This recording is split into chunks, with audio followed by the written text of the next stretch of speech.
Hello friends, welcome back. From the last 1 year, I was using the Tab S7 from Samsung, and right now I also have the M1 iPad Pro from Apple. And now that WWDC 21 is over, and we know what iPad OS 15 has to offer for the iPad new generation, let us see now whether the Android tablets are any match to the benchmark setting iPad Pro M1. Now let's start with the build quality of the two devices. Now iPad Pro doesn't have much of a change in build quality per se from the previous two generations. Whereas during the Tab S7 launch, Samsung was eyeing to compare the build quality or at least match the build quality of the iPad Pros. So in 2021 also, the Samsung Tab S7 compares really well in terms of build quality to the iPad Pro. The Tab S7 is extremely well built and very thin and light, just like the iPad Pros. Now with the build quality out of the way, we can talk about the sound and display qualities of both the tablets.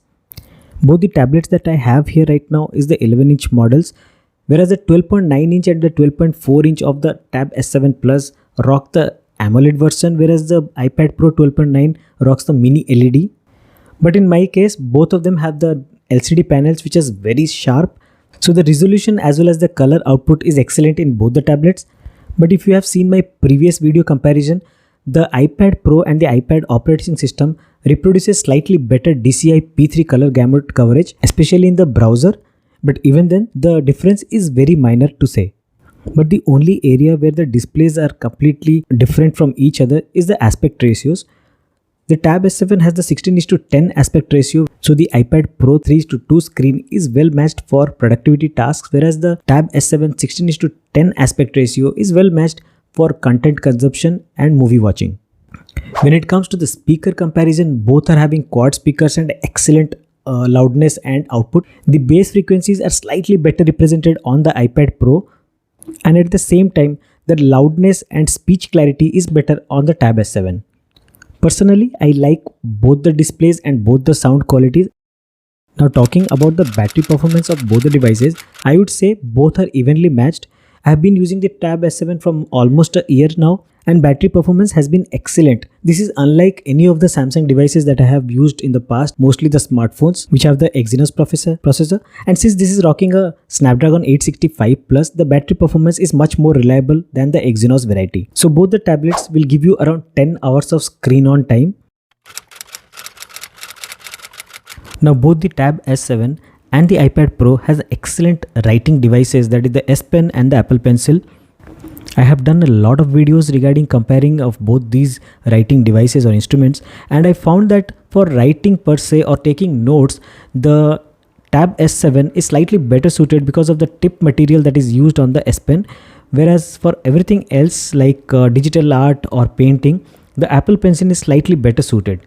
If you want slightly more friction on the iPad Pro, then you have to use a paper-like screen protector or a matte screen protector which provides slightly more friction on the tablet. And one more thing, major thing to consider is that the S Pen comes free with the tablet, whereas you have to purchase separately the Apple Pencil which costs around 10,000 rupees. But again, there is a demerit for S Pen is that the S Pen is not very widely available in the after sales market, where if you lose your S Pen or you damage your S Pen tip, even the replacement tips are not easily available for the S Pen, whereas the Apple Pencil tips are easily available. Even I have made a video regarding the replacement of the Apple Pencil tips and the cost of those. I will put a link here, you can check that out. Now coming to the next input device, that is the keyboard. The keyboard doesn't come free with either the Tab S7 or the iPad Pro. With the iPad Pro, it is much more costlier. That is the Magic Keyboard, which is around 27,000. The retail price of the Tab S7 keyboard is around 15,999, but most of the times it is bundled with the Tab S7 as an offer, combo offer of around 5,000 rupees to 6,000 rupees.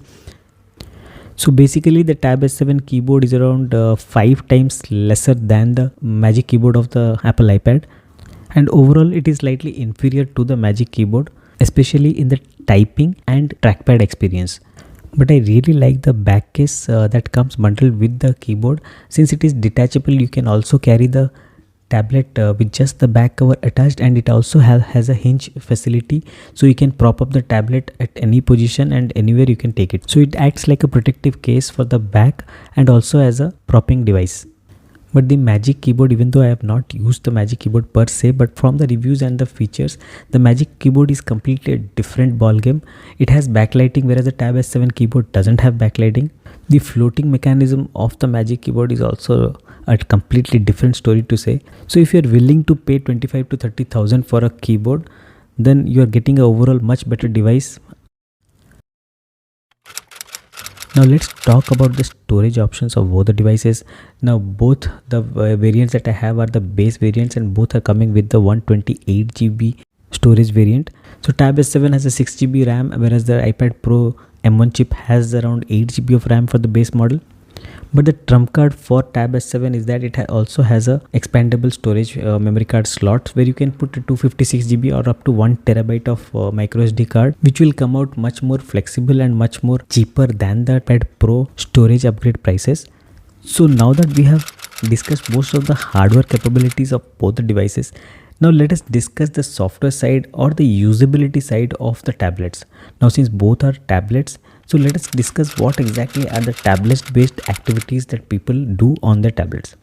So number one, if you are a student and you want to take notes, iPad Pro was considered to be great for note taking with a plethora of applications like Notability, etc., which were considered very good. But with the release of the Tab S7 series, Samsung has manufactured its own Samsung Notes as well as Note Self application, which are excellent in their own way, and I do not think an application can hold you back if you have a good creative note taking ability. Personally, I have taken a lot of notes on my OneNote because of its cross-platform presence. But if you just discuss about application features, then NoteShelf and Notability rank much higher than OneNote. But overall, both the devices are excellent note-taking devices. Now, the second type of activity is the maximum use, that is a media consumption. If you are into lot of application-based media consumption, then the iPad is slightly better way to go. Most of the applications are much better suited to its large screen, whereas the Android applications are still yet not properly optimized. These are just blown up applications of the Android phones. Take advantage of the whole large screen that is present on tablets.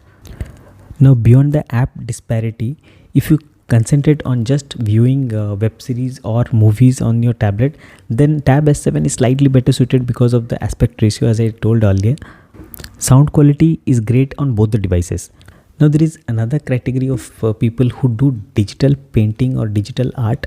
If you are into digital art profession, I would consider iPad eyes closed. This is a much better digital art content creation device compared to the Android tablets. Even though Samsung and Android are trying to get some good applications onto the Android Play Store, but still iPad has a much bigger upper hand considering the digital art content creation field. Now if you are into productivity, you do a lot of word processing or Excel sheets on your iPad or tablet, then I think still iPad is a slightly better option, considering number one, this is a 3:2 aspect ratio is slightly better suited for formatting Word files and all because of the taller aspect ratio or the vertical aspect ratio that you're getting on the iPad display screen. Now the next niche, people that using their tablets for video editing and photo editing. I have been using LumaFusion on iPad OS for most of my videos that I have made for this channel. But since last year I had moved on to the Tab S7 considering the poor file management system of the iPad OS, and on Android tablet I use KineMaster.